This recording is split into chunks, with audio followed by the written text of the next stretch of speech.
तो आज के इस सेशन में बात होगी ज्योतिर्मठ के शंकराचार्य अभिमुक्तेश्वरानंद जी के बारे में।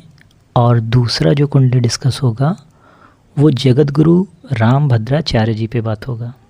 अगर शंकराचार्य अभिमुक्तेश्वरानंद की बात करें तो इनका जन्म 15 अगस्त 1969 को प्रतापगढ़ में हुआ था, है ना। हाँ, और सारे डिटेल्स आपके स्क्रीन पे लिखे हुए हैं। अब आइए इनके और रामभद्राचार्य जी के चार्ट को स्टडी करेंगे, जिनका जन्म 14 जनवरी 1950 को हुआ था, रात्रि के 10:35 जौनपुर उत्तर प्रदेश में। तो अगर पहले भाव की हम बात करें, जिसे लग्न भाव या तन भाव भी कहते हैं, जहाँ पे जो पहला चार्ट है शंकराचार्य जी का, उस पे नंबर 5 लिखा हुआ है और रामभद्राचार्य जी पे नंबर 6 लिखा हुआ है। तो 5 का मतलब सिंपल सा चीज़ हो गया, ये घर तो है सूर्यदेव का, और सूर्यदेव के घर में बैठा कौन है? चंद्रमा, बुध और केतु। तो कहीं ना कहीं केतु महाराज बैठ रहे हैं, तो केतु पे तो ये क्या कहा जाता है, इधर राहु की दृष्टि पड़ गई तो सूर्य ग्रहण दोष वैसे ही लग जाएगा। और जहाँ जहाँ राहु की दृष्टि पड़ेगी, चंद्रमा भी बैठा हुआ है तो चंद्र ग्रहण दोष। मतलब ये जो भाव है कहीं ना कहीं शंकराचार्य जी का, जो कि लग्न भाव व्यक्तित्व, शरीर और सोच को रिप्रेजेंट करता है, वो कहीं ना कहीं कमज़ोर पड़ता है। क्योंकि राहु की दृष्टि पड़ते ही 3 ग्रह बैठे हुए हैं, बढ़िया ग्रह हैं, लेकिन राहु की दृष्टि ही पड़ गई, उससे कहीं ना कहीं दोष पड़ जाता है ना। इसी की वजह से इनका सोच आपको बड़ा ज़्यादा विचित्र टाइप का लगता होगा। मैं ऐसा नहीं कह रहा हूँ, कुछ लोग इनके साथ भी होंगे, कुछ लोग इनके नहीं भी साथ होंगे, लेकिन इनके सोच के साथ मैच नहीं करने वालों की संख्या ज़्यादा होगी। और व्यक्तित्व भी आप देखेंगे थोड़ा कमज़ोर रहेगा, क्योंकि राहु अपनी दृष्टि दे के डेंट मारेगा ही मारेगा। रामभद्राचार्य जी 6 नंबर। अब 6 नंबर का स्वामी बुध है, बुध के घर में मंगल और केतु बैठ गए। फिर वही अगेन वहाँ पे भी राहु की दृष्टि आ गई, तो कहीं ना मंगल पे राहु की दृष्टि आएगी तो हाँ, अकर्मक ग्रहण दोष लग जाएगा। और ये क्या कहा जाता है, इनके पे एक दोष लेकिन उन पे मल्टीपल दोष है। तो अगर व्यक्तित्व की बात करें तो दोनों का व्यक्तित्व बहुत ज़्यादा भारी भरकम नहीं रहने वाला है ना। चाहे सोच की ही बात करें, आप देखेंगे ये लोग काफ़ी पुराने हैं, उसके बावजूद आप देखिए तो इंद्रेश महाराज, बागेश्वर धाम सरकार, इन लोगों का क्रेज़ ज़्यादा बढ़ गया, जबकि ये लोग कम एज के हैं। तो सिंपल सी बात है, आप अब पुराने में आइए कि ये बहुत पुराने हो गए, तो आप पुराने में भी देखिए प्रेमानंद जी का क्रेज़ वैसे का वैसे ही बना हुआ है, लेकिन ये लोग इतने बड़े पद पे होते हुए भी बहुत ज़्यादा पॉपुलरिटी गेन नहीं कर पाए। मतलब व्यक्तित्व, शरीर, सोच का घर जो लग्न भाव है थोड़ा सा कमज़ोर दिख रहा है। अब आते हैं धन भाव पे इनके। तो शंकराचार्य जी के धन भाव में 6 नंबर बुध के घर में गुरु बैठा है। ठीक, मतलब सामान्यतया ज्ञान के वजह से पैसे आते रहेंगे। और 7 नंबर रामभद्राचार्य जी में लिखा हुआ है, मतलब 7 नंबर स्वामी कौन है? शुक्र। और शुक्र कहाँ बैठा है? 5वें घर में बैठा है। अब 5वें घर में शुक्र बैठा हुआ है, तो शुक्र का दुश्मन सूर्य चंद्र होते हैं। अब उस घर में देखिए सूर्य बैठा हुआ है, तो कहीं ना कहीं ये डेंट मारेगा, है ना। मतलब शुक्र बहुत ज़्यादा अच्छे कंडीशन में नहीं है, और ये कहीं ना कहीं शरीर में भी जो डेंट है इसी के वजह से, है ना। अब तीसरा भाव पराक्रम का भाव देखें तो शंकराचार्य जी के पराक्रम के भाव में 7 नंबर लिखा हुआ, मतलब इस घर का जो स्वामी है शुक्र है। शुक्र कहाँ बैठा है? इनके 11वें भाव में। ठीक, मतलब पराक्रम के मामले में वाकई काफ़ी ज़्यादा ये स्ट्रांग होंगे, है ना। शुक्र लाभ भाव में बैठा है। आप देखेंगे रिस्क लेने से ये कभी नहीं डरते हैं, है ना। अभी आप देखिए ये इधर माघ मेला वाला ही आया, है ना। चाहे कोई प्रशासन हो, ये वो किसी को ये कुछ समझेंगे थोड़ा, है ना। साहस का भाव जो पराक्रम, भाई बहन और प्रयास के बारे में दिखाता है, तो ये प्रयासरत है। जिस एजेंडे के साथ या जिस भी पर्टिकुलर एक चीज़ को टारगेट कर लेते हैं, उस चीज़ को हिट करते रहते हैं कंटिन्यूसली। और वहीं रामभद्राचार्य जी के साहस के भाव को देखें, जो कि इनका पराक्रम, भाई बहन और प्रयास को शो करता है। 8 नंबर मंगल बैठा है, और साथ में चंद्रमा। तो मंगल जिस घर में बैठा रहता है, चंद्रमा ये कहीं ना कहीं मतलब क्या कहता है, नीच का शो कर रहा है ना। ये भाव इनका कमज़ोर है। साहस के मामले में ये थोड़ा सा इनसे डाउन पड़ेंगे, है ना। तो इस मामले में शंकराचार्य जी थोड़ा सा 20 पड़ गए।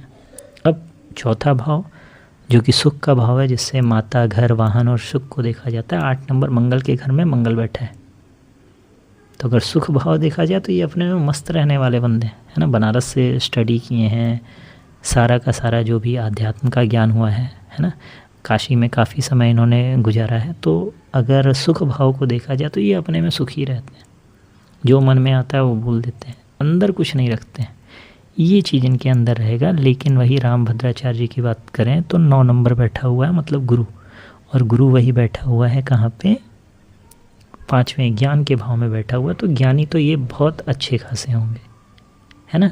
लेकिन शुक्र और बुध ये दोनों के दोनों गुरु को अगर देखा जाए तो गुरु के दुश्मन बन जाते हैं, है ना। तो आप देखिए दोनों उस भाव में बैठे हैं, तो कहीं ना कहीं गुरु थोड़ा सा कमज़ोर पड़ता हुआ दिखाई दे रहा है।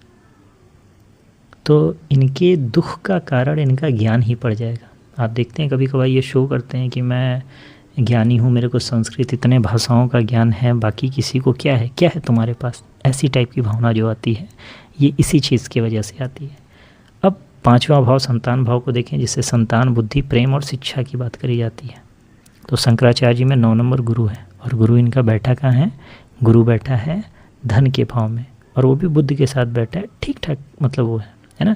तो ज्ञान के मामले में भी अगर देखा जाए तो शंकराचार्य जी का अच्छा चार्ट है, मतलब कोई ऐसा नहीं है कि बहुत बुरा है ये वाला घर। इनका देखें शनि के घर में, अब शनि का दुश्मन सूर्य, चंद्र, मंगल है। तो शनि के घर में कौन बैठा है, सूर्य बैठा है ना। तो ये यहाँ से थोड़ा सा डेंट मारेगा। तो इस मामले में शंकराचार्य जी का चार्ट अच्छा है रामभद्राचार्य जी से। अब छठा भाव देखें, 10 नंबर शनि, शनि कहाँ बैठा, ये मंगल के साथ शनि बैठा है, ठीक अच्छा है, मतलब शंकराचार्य जी का ये भी भाव अच्छा है। इनका देखा जाए 11 नंबर, 11 नंबर मतलब शनि, इनका शनि कहाँ बैठा, 12वें घर में बैठा है, वो भी सूर्य के घर में बैठा है, कमज़ोर दिख रहा है ना। मतलब शंकराचार्य जी से ज़्यादा शत्रु रामभद्राचार्य जी के होंगे, है ना। थोड़ी सी इनके साथ सिंपैथी होती है, क्योंकि मतलब उतनी उनको दिखाई नहीं देता है, लेकिन अगर आप देखेंगे तो इनसे ज़्यादा मतलब ये मतलब शत्रु वाले वो रखते हैं, है ना। अब आइए 7वें भाव को देखा जाए, जिससे आपका विवाह, साझेदारी, पार्टनरशिप को देखा जाता है, 11 नंबर, है ना। इस घर में राहु बैठा है तो डेंट मारेगा, शनि के घर में राहु बैठा है, ऑटोमेटिक ये घर इनका कमज़ोर है, तो किसी से पार्टनरशिप ये लंबा नहीं चला पाएंगे, है ना। पार्टनरशिप में क्लासेस आते रहेंगे, जैसे आप देखिए बीजेपी से जुड़ते हैं, कुछ टाइम के बाद क्लासेस आ जाते हैं, ये किसी के सगे नहीं है, किसी के अच्छे साझेदार नहीं है ना। रामभद्राचार्य जी के भी उस घर में राहु बैठा है। 12 नंबर गुरु, गुरु कहाँ बैठा है, कमज़ोर अवस्था में बैठा है, इनकी भी साझेदारी किसी के साथ बहुत अच्छी नहीं चल पाएगी। लेकिन कंपैरेटिव अगर देखा जाए तो रामभद्राचार्य जी थोड़ा ठीक हैं इस मामले में, साझेदारी के मामले में। अब देखा जाए 8वां भाव, जिससे किसकी फल होता है, आयु, घटना, रहस्य या परिवर्तन के बारे में देखा जाता है। 12 नंबर गुरु, गुरु ठीक भाव में है, मतलब अगर देखा जाए तो इनकी आयु ठीक ठाक है ना। अब 1 नंबर रामभद्राचार्य जी मंगल, मंगल के घर में राहु की दृष्टि पड़ रही है, थोड़ी सी कमज़ोर पड़ रही है। तो शंकराचार्य रामभद्राचार्य जी में जो आयु के बारे में अगर देखा जाए या रहस्य के बारे में देखा जाए तो ये स्ट्रॉन्ग है शंकराचार्य जी का, तो इस मामले में थोड़ा सा ये 20 पड़ेंगे। भाग्य भाव देखा जाए शंकराचार्य जी का था 1 नंबर मंगल, मंगल के घर में शनि बैठ गया, ठीक है। अब मंगल के घर में शनि बैठा, वो भी नीच का है, और मंगल कहाँ बैठा है, अपने घर में बैठा है, स्ट्रॉन्ग घर।